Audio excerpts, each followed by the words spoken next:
Welcome to my class. একাদশ ও দ্বাদশ শ্রেণী অর্থনীতি প্রথম পত্র দশম অধ্যায় মুদ্রা ও ব্যাংক।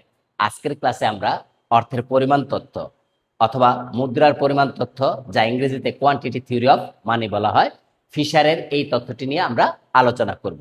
সর্বপ্রথমে আমরা জেনে নিব এই তথ্যটি সর্বপ্রথম কে প্রদান করেন। 1886 সালে সাইমন নিউকম নামে একজন অর্থনীতিবিদ এটি প্রথম আলোচনা করেন অর্থের পরিমাণ ও অর্থের মূল্যের মধ্যে সম্পর্ক ব্যাখ্যা করতে গিয়ে। পরবর্তীতে 1911 সালে আরভিং ফিশার এটি বিস্তারিত আলোচনা করেন।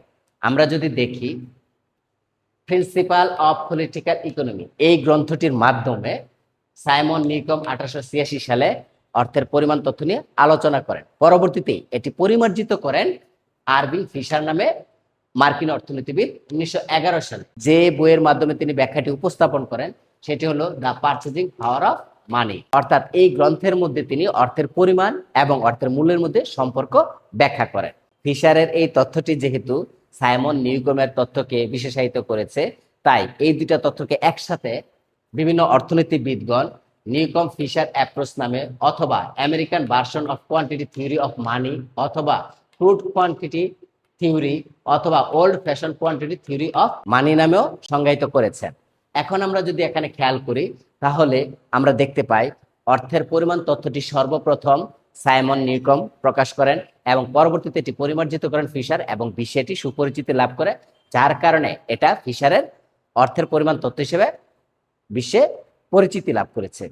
এখন আমরা যদি অর্থের পরিমাণ তথ্যটি কি এটা বিশ্লেষণ করতে চাই তাহলে দেখবো এখন ফিশার বলেছেন, আমরা এখানে লিখে রেখেছি, কোন নির্দিষ্ট সময়ে অর্থের প্রচলন গতি ও বাণিজ্যের পরিমাণ স্থির থাকলে অর্থের পরিমাণের সাথে দাম স্তরের সম্পর্ক সমানুপাতিক। অর্থাৎ অর্থের পরিমাণ যদি বৃদ্ধি পায় তাহলে কি দাম স্তরও বৃদ্ধি পাবে। তখন দ্রব্যের দামের সাথে অর্থের মূল্য সম্পর্ক হবে বিপরীত, অর্থাৎ দাম স্তর যদি বেড়ে যায় তাহলে অর্থের মূল্য কমে আসবে।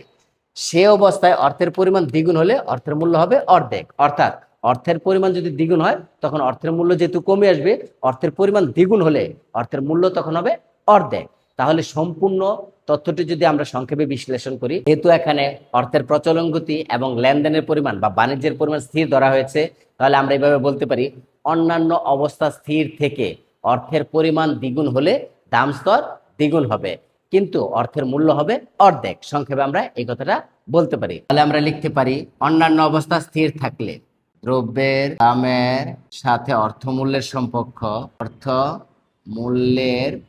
সম্পর্ক বিপরীত, অর্থাৎ অর্থের পরিমাণ দ্বিগুণ হলে অর্থের মূল্য অর্ধেক হয়। ফিশারের এই তথ্যটি ব্যাখ্যা করতে গিয়ে আমরা সাধারণত কয়েকটি অ্যাজাম্পশন নিব। সাধারণত যে কোনো তথ্যই কতগুলো অনুমিত শর্তের উপর নির্ভর করে। ফিশারের এই অনুমিত শর্তগুলো হচ্ছে, দ্রব্য সামগ্রীর মোট চাহিদা ও মোট যোগান সর্বদা সমান হবে, পূর্ণ নিয়োগ অবস্থা বিদ্যমান, অর্থকে শুধু বিনিময়ের মাধ্যম হিসেবে বিবেচনা করা হয়, স্বল্পকালে অর্থের প্রচলন গতি স্থির, স্বল্পকালে মোট লেনদেনের পরিমাণ স্থির, দ্রব্যের দাম স্তর নিষ্ক্রিয় উপাদান হিসেবে বিবেচিত। এই সকল তথ্যের উপরে ভিত্তি করেই ফিশারের অর্থের পরিমাণ তথ্যটি দাঁড়িয়ে আছে। ফিশারের অর্থের পরিমাণ তথ্যটি ব্যাখ্যা করতে গিয়ে এখন আমরা বিনিময় সমীকরণ দেখব, যেখানে বিনিময় সমীকরণ অর্থের চাহিদা এবং অর্থের যোগানের মাধ্যমে গঠিত হয়েছে। অর্থের চাহিদা বলতে আমরা বুঝি দ্রব্যের লেনদেনকৃত পরিমাণ এবং দামের গুণফল, আর অর্থের যোগান বলতে আমরা বুঝি অর্থের পরিমাণের সাথে অর্থের প্রচলন গতির গুণফল। এই দুটি উপাদানের মাধ্যমে ফিশার বিনিময় সমীকরণের মাধ্যমে তার তথ্যটি ব্যাখ্যা করেছেন। এখন আমরা এর গাণিতিক বিশ্লেষণ দেখব। তাহলে আমরা লিখব বিনিময় সমীকরণ। অর্থের চাহিদাকে সাধারণত ফি টি এবং অর্থের যোগানকে এমবি। ফি দাম স্তর, টি লেনদেনের পরিমাণ, অর্থাৎ অর্থের চাহিদা লেনদেনকৃত দ্রব্যের পরিমাণ এবং দামের উপর নির্ভর করে। আর পরবর্তীতে লিখেছি এমবি, অর্থাৎ অর্থের পরিমাণ, এম হচ্ছে অর্থের পরিমাণ, বি হচ্ছে অর্থের প্রচলন গতি, তাদের গুণফলের মাধ্যমে অর্থের যোগান নির্দেশিত হয়। তাহলে আমরা এখানে লিখতে পারি, এখানে ফি দাম স্তর, টি লেনদেনের পরিমাণ, এম বিহিত অর্থের পরিমাণ। এখন প্রশ্ন হতে পারে, বিহিত মুদ্রা বলতে কি বুঝি? এর পূর্বে আমাদেরকে জানতে হবে মুদ্রা কাকে বলে। আমরা জানি যা বিনিময়ের মাধ্যম, সঞ্চয়ের বাহন এবং মূল্যের পরিমাপক হিসেবে কাজ করে তাকে সাধারণত আমরা মুদ্রা বলি। এই মুদ্রাই যখন লেনদেনের জন্য জনগণকে আইনগতভাবে বাধ্য করে দেয় সরকার, তখন সেই মুদ্রাকে বলা হবে বিহিত মুদ্রা। তাহলে এখানে এম দ্বারা যে অর্থের পরিমাণ দেখানো হয়েছে সেটা হচ্ছে বিহিত অর্থের পরিমাণ। আর বি অর্থের প্রচলন গতি, যেহেতু বিহিত অর্থ এখানে আছে তাহলে বিহিত অর্থের প্রচলন গতি। এই উপাদানগুলোকে সাধারণত বিনিময় সমীকরণের উপাদান হিসেবে বিবেচনা করা হয়, কিন্তু এটাকে যদি আরো সম্প্রসারিত করা হয়, বিস্তৃত করা হয়, তাহলে সেই ক্ষেত্রে ব্যাংক মুদ্রা যোগ হবে। অর্থাৎ এখানে অর্থের চাহিদা ঠিকই আছে, কিন্তু যোগানের ক্ষেত্রে ব্যাংক অর্থের পরিমাণ যোগ হবে। আর এই ব্যাংক মুদ্রাকে এখানে যুক্ত করা হবে এম প্রাইম অথবা বি প্রাইম দ্বারা, অথবা M1 B1। আমরা লিখতে পারি এখানে, যদি সম্প্রসারিত বিনিময় সমীকরণ ধরি, সম্প্রসারিত বিনিময় সমীকরণ, এই ক্ষেত্রে অর্থের চাহিদা সমান MB প্লাস এম প্রাইম অথবা বি প্রাইম, এটা যোগ হবে। অথবা এটাকে আমরা লিখতে পারি PT is equal two MB plus M1 B1। অর্থাৎ এই যে এখানে দুইটা আছে, এই যে ব্যাংক অর্থটা এখানে যুক্ত হয়েছে, হয় আমি এম প্রাইম বি প্রাইম লিখবো অথবা M1 B1 আমরা লিখতে পারি। তাহলে এখান থেকে যদি সম্প্রসারিত বিনিময় সমীকরণের মাধ্যমে আমাদের যদি কখনো গাণিতিক বিশ্লেষণ দেখাতে হয়, তাহলে অবশ্যই অর্থের চাহিদার সাথে অর্থের যোগান যোগ হবে এবং তার সাথে ব্যাংক অর্থের যে পরিমাণটা ছিল সেটা যোগ হবে। আমরা জানি জনগণের হাতে যে টাকাটা থাকে বা আমরা লেনদেনের জন্য যে টাকাটা ব্যবহার করি সেটা হচ্ছে বিহিত অর্থের পরিমাণ। আবার এই অর্থটাই যখন ব্যাংকের মাধ্যমে কার্যক্রম হবে তখন সেটাকে বলা হবে ব্যাংক অর্থ। আর ব্যাংক থেকে আরেকটা ব্যাংকে যখন এটা লেনদেন করে তখন হচ্ছে ব্যাংকের অর্থের প্রচলন গতি। তাহলে এই সমীকরণের মাধ্যমে আমরা দেখতে পাই, প্রথমে পিটি অর্থের চাহিদা, এমবি অর্থের যোগান, তার সাথে যদি সম্প্রসারিত হয় তাহলে সেই ক্ষেত্রে ব্যাংক অর্থের যোগানও থাকবে। এখন আমরা এই সূত্রের মাধ্যমে কিন্তু দাম স্তর নির্ণয় করতে পারি, যেটা আমরা গাণিতিক বিশ্লেষণের মাধ্যমে এখন দেখব, এবং এর সাথে আমরা অর্থের মূল্যের সম্পর্ক ব্যাখ্যা করব। আর আমরা অর্থের মূল্য সম্পর্ক জানি, velocity of money is equal to 1/p, অর্থাৎ অর্থের মূল্য।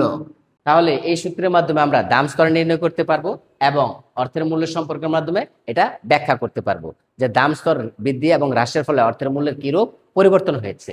এখন আমরা গাণিতিক বিশ্লেষণে একটি সূচির মাধ্যমে দাম স্তর এবং অর্থের মূল্য নির্ধারণ করে হিসাবের তথ্যটি ব্যাখ্যা করব। এখানে আমি প্রথমে গাণিতিক বিশ্লেষণে একটা পর্যায় নিয়েছি। প্রথম পর্যায়ে 1, এম দিয়ে যেহেতু আমরা জানি বিহিত অর্থের পরিমাণ, বিহিত অর্থের পরিমাণ 100, বিহিত অর্থের প্রচলন গতি 5, এম প্রাইম অর্থাৎ ব্যাংক অর্থের পরিমাণ 100, বি প্রাইম ব্যাংক অর্থের প্রচলন গতি 5 এবং লেনদেনের পরিমাণ বা বাণিজ্যের পরিমাণকে 10 নির্ধারণ করা হয়েছে। এর মাধ্যমে এখান থেকে কিভাবে দাম স্তর নির্ণয় করা যায়, আমরা যদি সূত্রটা দেখি, PT is equal to M B, এটা হচ্ছে আমাদের প্রাথমিক বিনিময় সমীকরণ। কিন্তু এর সাথে যদি ব্যাংকের অর্থ যোগ হয় তাহলে এম প্রাইম বি প্রাইম।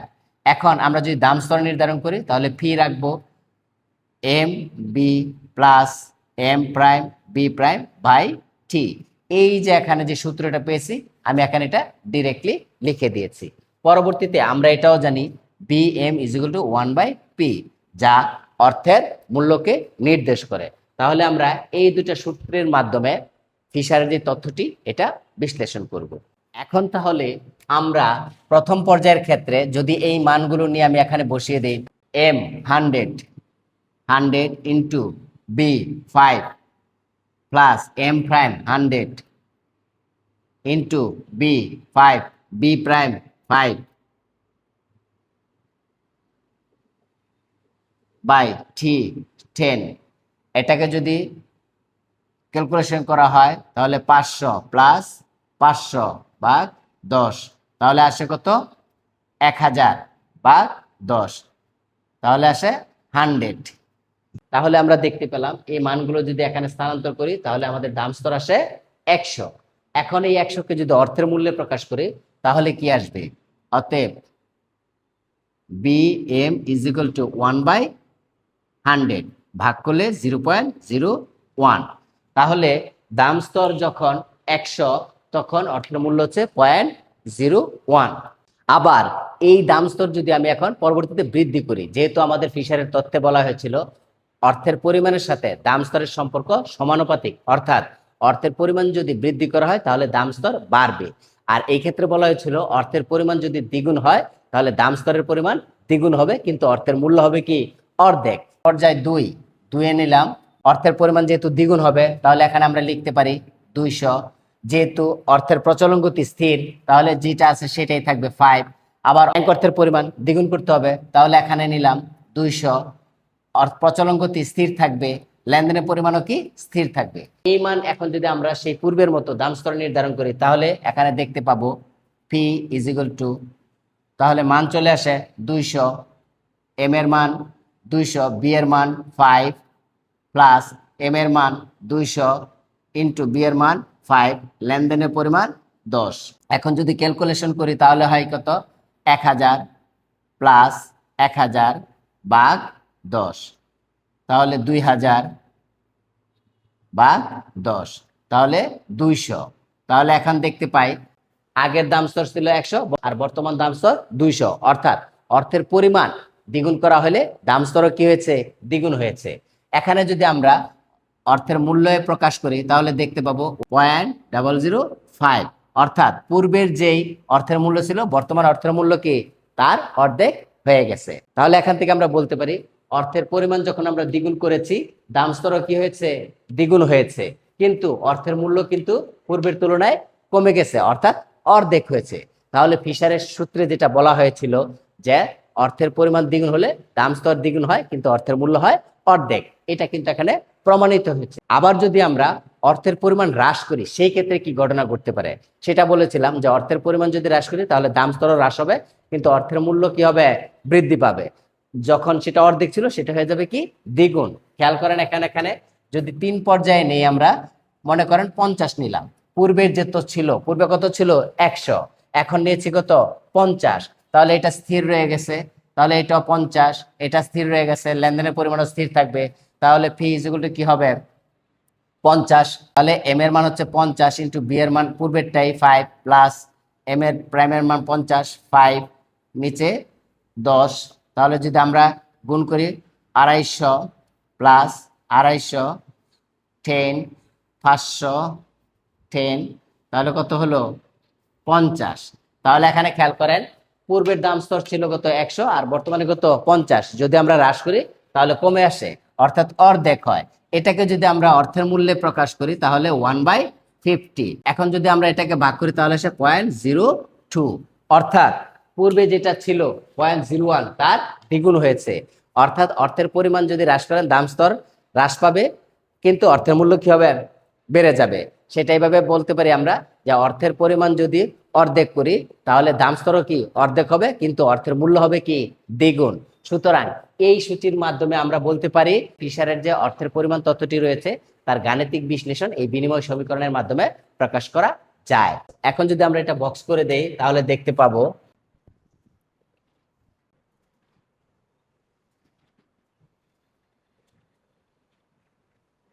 তাহলে আমরা এখানে এই বক্সের মাধ্যমে দেখতে পারি অর্থের পরিমাণ এখানে পরিবর্তন করা হয়েছে কিন্তু অর্থের প্রচলন গতি এবং লেনদেনের পরিমাণ স্থির রাখা হয়েছে, অর্থাৎ এই দুটি উপাদান স্থির থেকে যখন অর্থের পরিমাণ বৃদ্ধি করা হয় তখন দাম স্তরও বৃদ্ধি পায়। যখন আমরা অর্থের পরিমাণ 100 নিয়েছি দাম স্তর ছিল 100, যখন আমরা দ্বিগুণ করেছি দাম স্তরও হয়েছে কত দ্বিগুণ, কিন্তু অর্থের মূল্য পূর্বের তুলনায় অর্ধেক হয়েছে। ফিশারের বিনিময় তথ্যটি আমরা বিনিময় সমীকরণের মাধ্যমে অর্থাৎ অর্থের চাহিদা এবং যোগানের মাধ্যমে আমরা ব্যাখ্যা করতে পেরেছি এবং সূচির মাধ্যমে নির্ণয় করতে পেরেছি অর্থের পরিমাণ যদি দ্বিগুণ হয় তাহলে অর্থের মূল্য অর্ধেক হবে। এই বিষয়টি আমরা আবার চিত্রের মাধ্যমে বিশ্লেষণ করতে পারি। তাহলে আমরা এখন চিত্রের মাধ্যমে বিশ্লেষণ করব। অর্থের পরিমাণ তথ্যটি চিত্রে বিশ্লেষণ করার জন্য প্রথমে আমরা দাম স্তরের সাথে অর্থের পরিমাণের সমানুপাতিক সম্পর্ক দেখব এবং পরবর্তীতে অর্থের মূল্যের সাথে অর্থের পরিমাণের বিপরীত সম্পর্ক দেখব। তাহলে আমরা জানি যদি কখনো চিত্র অঙ্কন করতে হয় তাহলে লম্ব অক্ষ এবং ভূমি অক্ষ নিতে হয়। এই ক্ষেত্রে লম্ব অক্ষে দাম স্তর থাকবে, যেহেতু সমানুপাতিক সম্পর্ক প্রদর্শন করব প্রথমে, তাহলে অর্থের পরিমাণ থাকবে ভূমি অক্ষে এবং দাম স্তর থাকবে লম্ব অক্ষে। তাহলে আমরা অর্থের পরিমাণ নিলাম, এম দিয়ে প্রকাশ করলাম অর্থের পরিমাণ, আর দাম স্তর পি দিয়ে। যেহেতু অর্থের পরিমাণের সাথে দাম স্তরের সমানুপাতিক সম্পর্ক, সেই ক্ষেত্রে বাম থেকে ডান দিকে ঊর্ধ্বগামী একটা রেখা হবে। এই রেখার মাধ্যমে আমরা প্রকাশ করব অর্থের পরিমাণের সাথে দাম স্তরের সমানুপাতিক সম্পর্ক বিদ্যমান। প্রথমে যদি আমরা একটা বিন্দু নিই, এখানে এই বরাবর যদি একটা রেখা অঙ্কন করি আর এই বরাবর, যেহেতু এটা অর্থের পরিমাণকে এম দিয়ে প্রকাশ করছি M0 আর এখানে দাম স্তরকে প্রকাশ করছি P0, এখানে একটা নির্ধারণ করলাম বিন্দু এ। এই ক্ষেত্রে দেখেন এখন আমরা প্রকাশ করেছি অর্থের পরিমাণ বৃদ্ধিও করতে পারি, হ্রাসও করতে পারি। যদি অর্থের পরিমাণ বৃদ্ধি করি তাহলে ডান দিকে মুভ করব এখানে। যদি আমি নেই নির্দিষ্ট একটা বিন্দু এই পাশে, তাহলে এটা মনে করেন M1। আবার এই বরাবর যদি একটা রেখা অঙ্কন করি তাহলে এটা হচ্ছে P1, বিন্দু ধরলাম বি। অর্থাৎ দাম স্তরও কি বৃদ্ধি পেয়েছে, অর্থের পরিমাণের বৃদ্ধির সাথে দাম স্তরও উপরের দিকে উঠে গেছে। তার মানে কি অর্থের পরিমাণের সাথে দাম স্তর বৃদ্ধি পেয়েছে। আবার যদি আমরা এখান থেকে অর্থের পরিমাণ থেকে যদি হ্রাস করি তাহলে মনে করেন এখানে, তাহলে এই বিন্দুতে আসলাম, এখানে একটা বিন্দু নিলাম সি, এই বরাবর যদি একটা রেখা অঙ্কন করি তাহলে এটাকে যদি M2 নির্ণয় করি তাহলে এটা হবে P2। অর্থাৎ অর্থের পরিমাণ হ্রাস পাওয়ার সাথে সাথে দাম স্তরও কি নিচের দিকে চলে আসছে, অর্থাৎ হ্রাস পেয়েছে। যেটা আমরা ফিশারের বিনিময় সমীকরণে দেখতে পাই, অর্থের পরিমাণের সাথে দাম স্তরের সম্পর্ক কি সমানুপাতিক।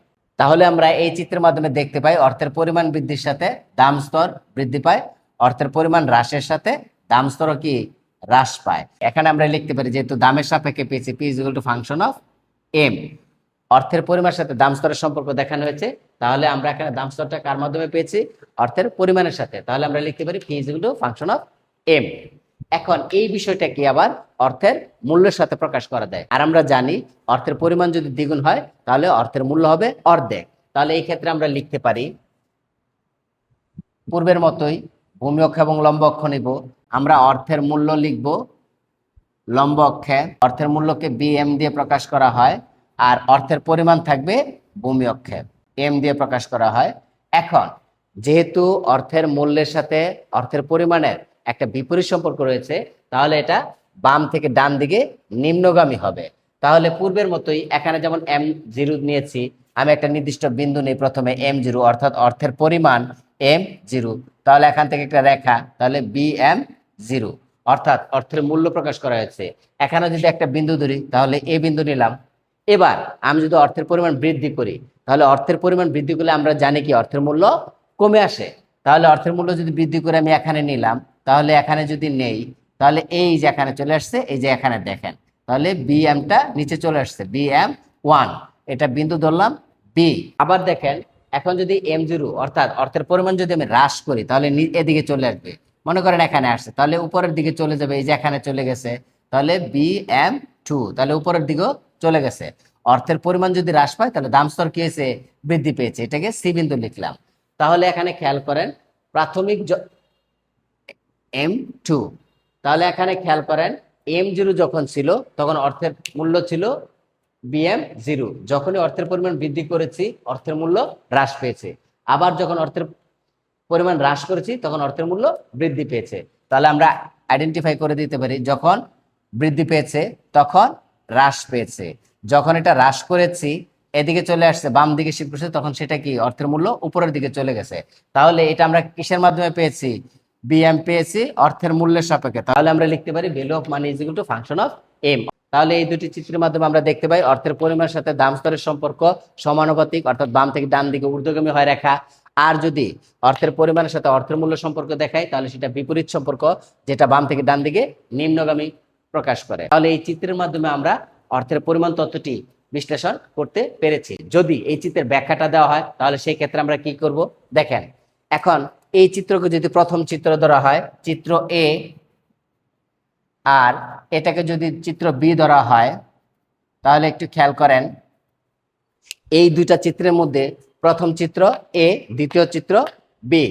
প্রথম চিত্রে এবং দ্বিতীয় চিত্রে একই সাথে কিন্তু অর্থের পরিমাণ ভূমি অক্ষে দেখানো হয়েছে। তাহলে আমরা ব্যাখ্যাটা এইভাবে বলবো, চিত্র A এবং B তে ভূমি অক্ষে অর্থের পরিমাণ, চিত্র A তে লম্ব অক্ষে দাম স্তর এবং চিত্র B তে লম্ব অক্ষে অর্থের মূল্য নির্দেশ করা হয়েছে।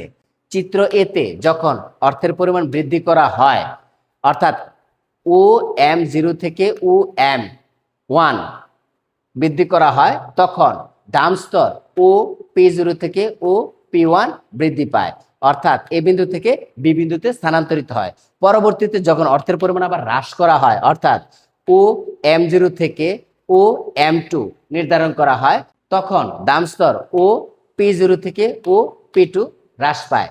তাহলে যেখানে এ থেকে সি বিন্দুতে স্থানান্তরিত হয়, তাহলে এখানে বলতে পারি অর্থের পরিমাণের সাথে দাম স্তরের যে সম্পর্ক সেটা সমানুপাতিক। আবার যদি এই ক্ষেত্রে খেয়াল করেন তাহলে আমরা বলতে পারি ভূমি অক্ষ অর্থের পরিমাণ এবং লম্ব অক্ষ অর্থের মূল্য নির্দেশ করা হয়েছে। যখন অর্থের পরিমাণ বৃদ্ধি করা হয়েছে তখন অর্থের মূল্য কি হ্রাস হয়েছে। প্রাথমিক অর্থের পরিমাণ যখন U M0 তখন অর্থের মূল্য ছিল UBM0, যা এ বিন্দু দ্বারা নির্দেশিত। পরবর্তীতে অর্থের পরিমাণ বৃদ্ধি করে UM0 থেকে যখন UM1 হয় তখন অর্থের মূল্য UBM0 থেকে UBM1 হয়, অর্থাৎ হ্রাস পেয়েছে। আবার যখন অর্থের পরিমাণ হ্রাস করেছি UM0 থেকে UM2 তখন অর্থের মূল্য UBM0 থেকে UBM2 বৃদ্ধি পেয়েছে, যা সি বিন্দু দ্বারা নির্দেশিত। এই যে এখানে রেখাটা অঙ্কন করেছি সেটা কি বাম থেকে ডান দিকে নিম্নগামী। তাহলে আমরা বলতে পারি অর্থের পরিমাণের সাথে অর্থের মূল্য সম্পর্ক হচ্ছে বিপরীত। আর সেটা যদি অর্থের পরিমাণ দ্বিগুণ হয় তাহলে অর্থের মূল্য হয়ে যাবে অর্ধেক। তাহলে এই চিত্র এবং পূর্বের যে সূচি দেখিয়েছি এর মাধ্যমে আমরা অর্থের পরিমাণ তত্ত্ব অর্থাৎ ফিশারের মুদ্রার পরিমাণ তত্ত্বটি আমরা বিশ্লেষণ করতে পারি। তাহলে আজকের ক্লাসে আমরা শিখলাম অর্থের পরিমাণ তত্ত্ব এবং এই পরিমাণ তত্ত্বটি কিভাবে গাণিতিক এবং চিত্রের মাধ্যমে ব্যাখ্যা করা যায়। আশা করি ক্লাসটি সকলে সহজে বুঝতে পেরেছেন। পরবর্তী ক্লাস দেখার জন্য শুভকামনা রইল। ধন্যবাদ সবাইকে।